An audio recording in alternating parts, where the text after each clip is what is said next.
Hello and welcome back to our channel. So today in this video, we are going to discuss about how you can sign up into Guarda Wallet. So without wasting much of our time, let's get straight into the video.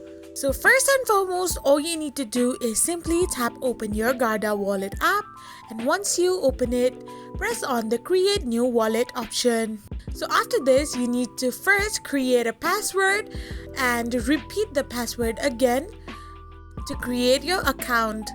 So after you are done filling in both the credentials, simply tap on the I save this password and understand that Guarda cannot recover it option and press on the create wallet. So after the 9-step procedure is completely done, you will have your Guarda wallet successfully signed up. So this is how you sign up in your Guarda Wallet app. So I hope this video was helpful. So don't forget to hit that subscribe button and do give us a thumbs up. Thank you for watching.